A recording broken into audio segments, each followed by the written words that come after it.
Wote warudie kwao, hatuwataki tena warudie kwao. Wanyarwanda wote warudie kwao. Naam, hizi ni habari zetu za mchana wa leo tarehe 2 mwezi Januari mwaka wa 2026.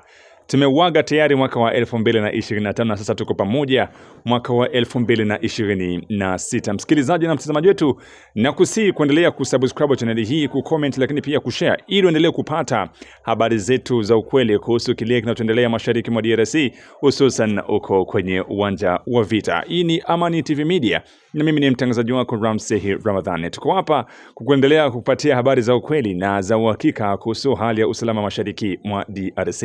Kama tulivyokuwa pamoja mwaka wa 2025, tena kualika kuwa pamoja nasi katika mwaka huu wa 2026. Habari za mchana wa leo, msikilizaji, tutakujuza kuhusu kile ambacho kinaendelea huko Makobola, lakini pia tutajielekeza huko Walungu pamoja na Goma tupate kukujuza kipi kinachoendelea kwa sasa. Hivyo nakusihi kuwa nami mwanzo mpaka tamati.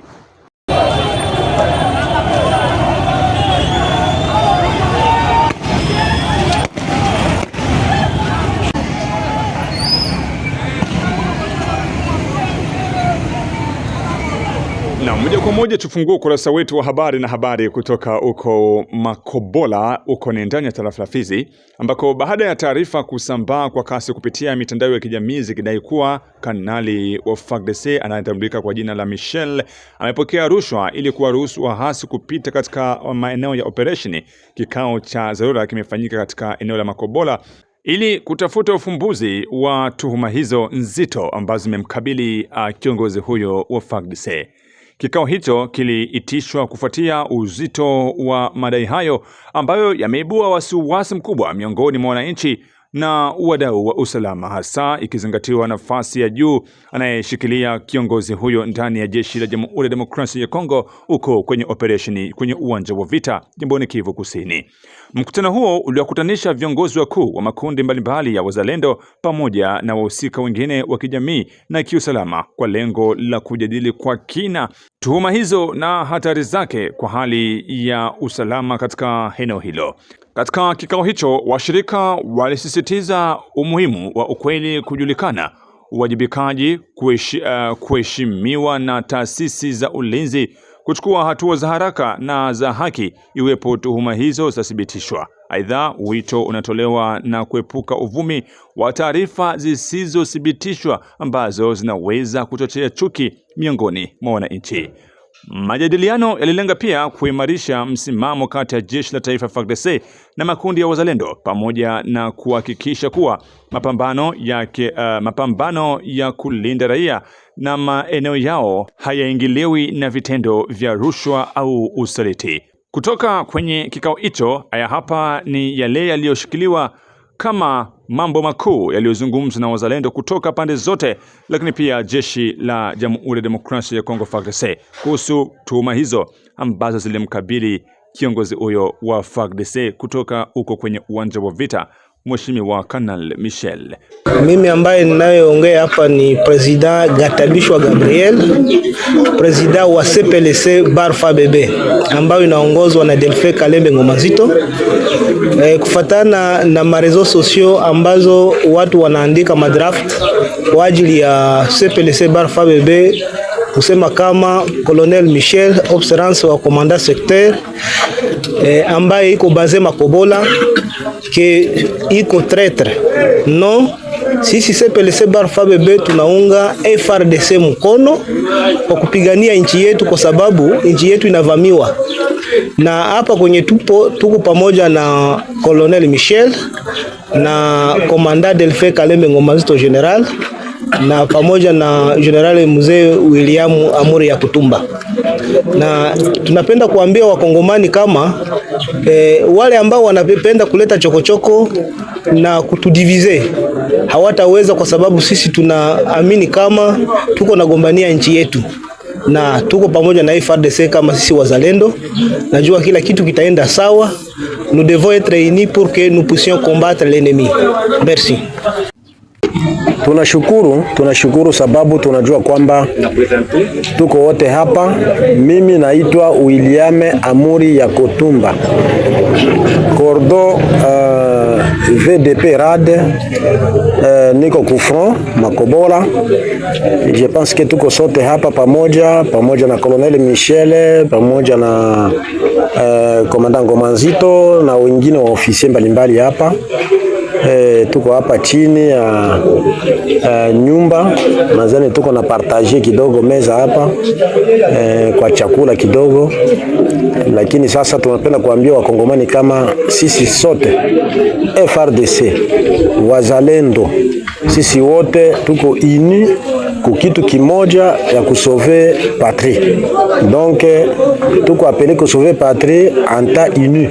Kama tuko ini hatutaweza kitu. Voilà pourquoi tunakusanyika hapa sisi wote na kazi inatembea vizuri pasipo matatizo yote entre sisi. Nous remercions vraiment le commandant secteur adjoint observance, colonel Michel. Nous sommes à côté de lui, nous sommes ensemble avec Ngomanzito et les autres officiers. Donc nous collaborons dans les lignes de front ici à Makobola. Donc il n'y a pas d'entrave entre nous. Donc il n'y a pas de dissension entre nous. Donc nous travaillons comme il faut. Alors je pense que l'union fait la force. Et espérons que nous allons vaincre l'ennemi avec l'appui des seigneurs, lui-même Céleste. Je pense que tout va aller bien. Je vous remercie tous les Congolais. Ok. Mpaka na mimi ni Jinabe. Okay, tunashukuru kwa saa hizi muda saa kenda. Tumeshukuru Kongo yote nzima kuwa hapa Makobola. Huyu anayesema hapa ni Komanda Delfe Kalembe Ngomanzito wa CPLC BARF BB. Tunashukuru kwa uongozi wetu, tunashukuru president wetu kwa kutuchunga wala kwa kutuongoza. Tuko chini ya uongozi wa sekteri yetu. Tuko na observance wa secteur Michel. Vraiment tunashukuru kwa pamoja naye kufatana na mambo yanayopitika kwa reseaux sociaux. Ile mambo tunaikataa katokato, kwa maana tuko pamoja kwa kupambanisha adui wa nchi yetu, na yule anayeleta chokochoko ajue kama ni adui wa nchi yetu, lakini tutapambana pamoja na government yetu kupiganisha adui wa nchi yetu. Nous sommes unis pour battre les ennemis du Congo. Asante. Na msikilizaji, natumai kwamba umeweza kusikiliza kile ambacho kiweza kuzungumzwa kwenye kikao hicho ambacho kiliandaliwa hapo Makobola kwa lengo la kuweza kutambua ni nani aliweza kutoa taarifa hizo za uzushi ambazo zimemkabili kamanda huyo wa jeshi la Jamhuri ya Demokrasia ya Kongo FARDC.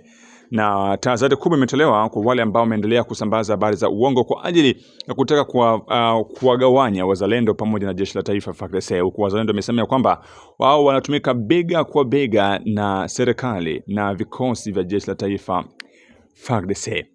Lakini tukisalia tu na habari hizi za usalama mashariki mwa DRC, mpendwa msikilizaji, tuelekeze moja kwa moja pia kwa jimboni Kivu Kaskazini ambako takribani watu 30, yani watu 13 wamepoteza maisha yao, wakiwemo askari wawili wa jeshi la Jamhuri ya Demokrasia ya Kongo FARDC kufuatia shambulio lililotokea Jumatatu majira ya saa 3 usiku katika eneo la Bapere wilayani Lubero mkoani Kivu Kaskazini mashariki mwa nchi ya Jamhuri ya Demokrasia ya Kongo. Kwa mujibu wa taarifa zilizotolewa na mashirika ya kiraia, shambulio hilo linadaiwa kutekelezwa na wahasi wa asili ya Uganda wanaojulikana kwa jina la ADF.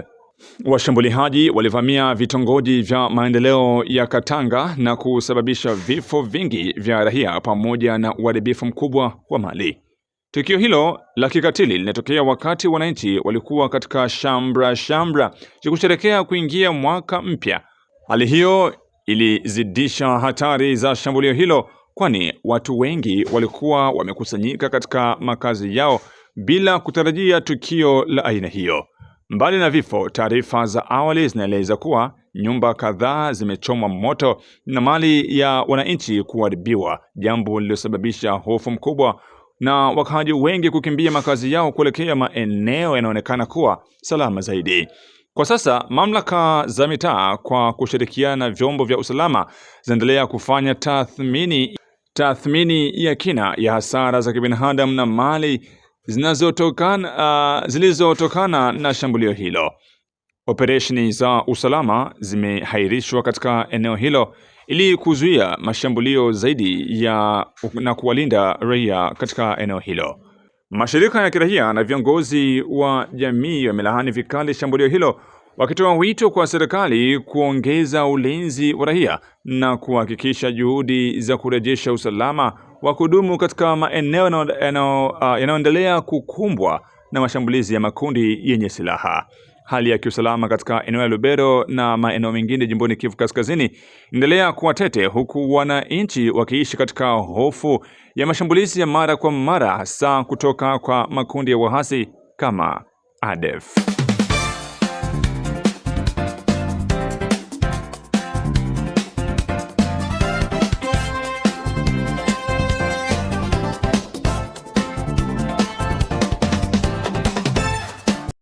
Goma. Katika mashariki mwa nchi ya Jamhuri ya Demokrasia ya Kongo, mwaka wa 2026 umeanza katika hali ya wasiwasi mkubwa wa kiusalama licha ya makubaliano kadhaa ya amani yaliyotiliwa saini mwaka wa 2025 kati ya serikali ya Kongo na waasi wa AFC M23. Hali halisi uwanjani bado inaendelea kutia wasiwasi mkubwa. Makubaliano hayo yalifikiwa katika miji mbalimbali ikiwemo Doha, Washington na kwengineko, lakini hadi sasa hayajazaa matunda ya kudumu. Kwa sasa hakuna hata moja ya kati ya hizo makubaliano ambayo zinaweza kufanyika ambayo tayari imeendelea kupunguza mapambano katika mashariki mwa nchi ya Jamhuri ya Demokrasia ya Kongo. Badala yake, mapambano yanaendelea na maeneo mapya yanachukuliwa na makundi yenye silaha, na maelfu ya raia waendelea kuyakimbia makazi yao na kuelekea maeneo mengine yenye usalama zaidi. Wakati mchakato wa mazungumzo ya Doha ukiendelea kusuasua bila hatua za wazi, makubaliano ya amani kati ya Kinshasa na Kigali yanaonekana kushindwa kuleta hatari halisi katika kurejesha utulivu mashariki mwa nchi ya Jamhuri ya Demokrasia ya Kongo. Hali hii inazidisha mashaka kuhusu uwezekano wa kupatikana kwa suluhu ya kudumu.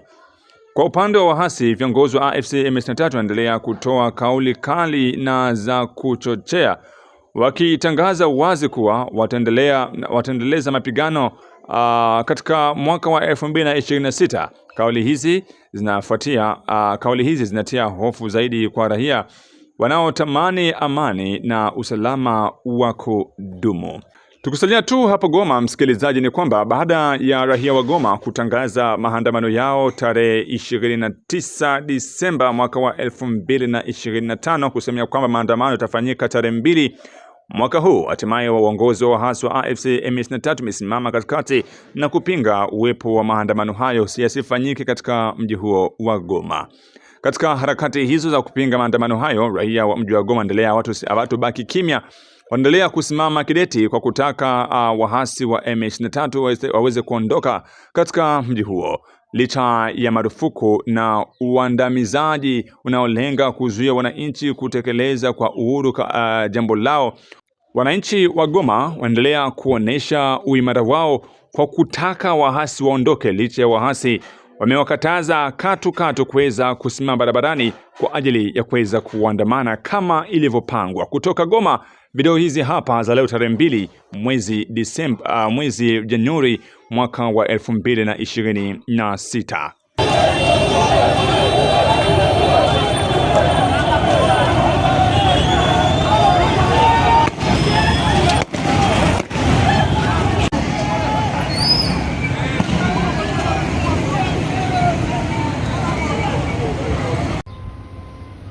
Sie bajene ya Goma tunakuya leo kudenonse maakt zenyi M23 ilifanya jana na juzi mu makartier zote, mu maaveni zote tumekutana.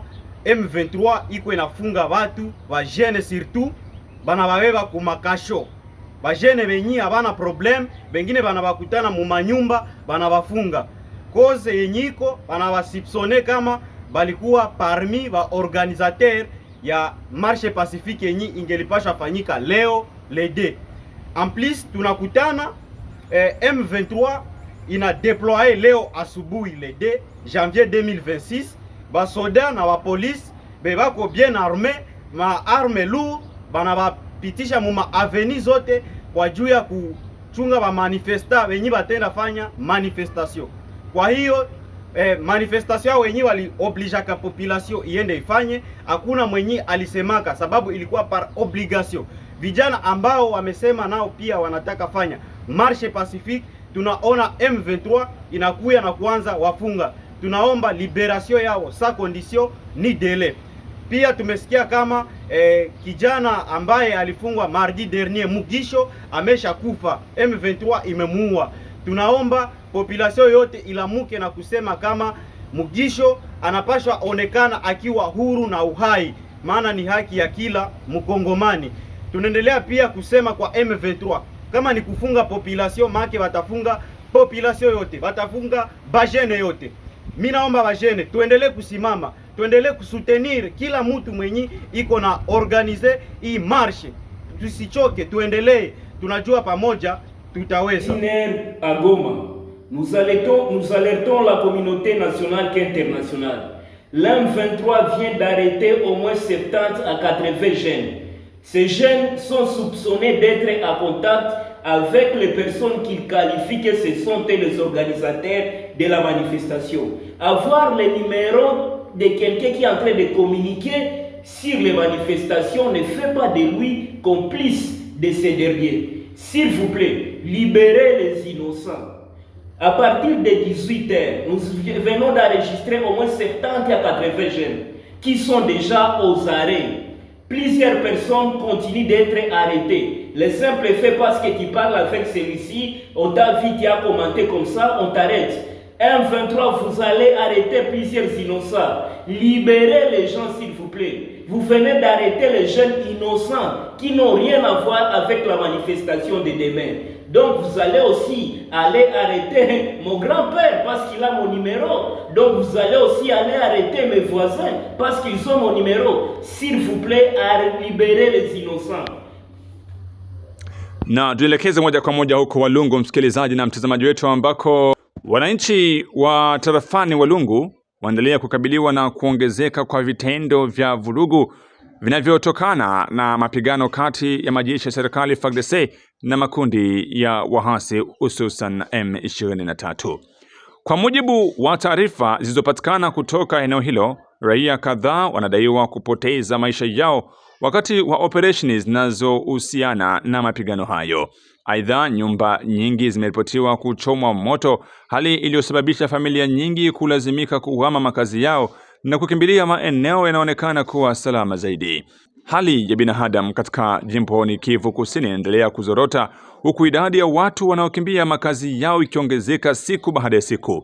Vifo vya raia vinaendelea kuripotiwa hasa katika maeneo yaliyo karibu na Walungu, jambo linalozua hofu kubwa miongoni mwa wakazi. Mapambano makali yameripotiwa katika vijiji kadhaa vinavyozunguka eneo la Walungu na kusababisha wimbi kubwa la wakimbizi wa ndani. Jamii zimevurugika, huduma za msingi zimeharibika na maisha ya raia wengi yapo hatarini. Katika mazingira hayo ya sintofahamu ya kiusalama, jamii na wenyeji wakiwemo vijana wanaojitambua kama wazalendo wanajaribu kwa kadri ya uwezo wao kulinda familia zao na mali zao licha ya hatari na changamoto kubwa ambayo inaendelea kuonekana katika upande huo. Baada ya vitendo hivyo vya ukosefu wa usalama kuripotiwa kila kukicha uko tarafani Walungu, vijana wa Walungu pia wamesimama kidete tarehe 1 Januari mwaka wa 2026 kupinga hadharani uwepo wa waasi wa M23 na kuonesha nia yao ya kuwataka waasi waweze kuondoka na kuacha jimbo hilo uhuru ili watu waendelee kuishi wanavyotaka. Kutoka Walungu, hawa hapa raia wa Walungu.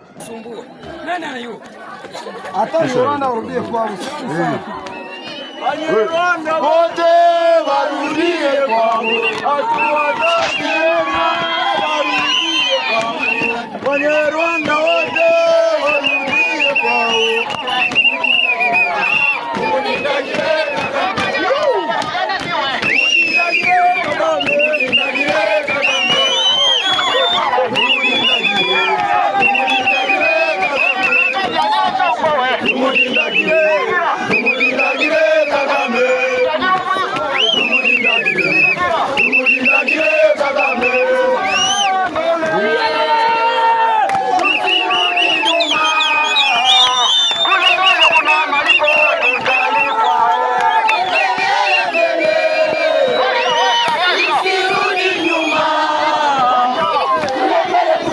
Msikilizaji na mtazamaji wetu, nasema shukrani za dhati zikujie wewe ambao uko nasi katika habari zetu za asubuhi, mchana na jioni. Mimi ni mtangazaji wako Ramsey Ramadhani na hii ni channel yako Amani TV Media. Usisahau kusubscribe, kucomment, lakini pia kushare habari zetu kwa walio wengi zaidi ili naendelee kuzipata kama kawaida. Nakutakia uwe na siku njema. Bye bye.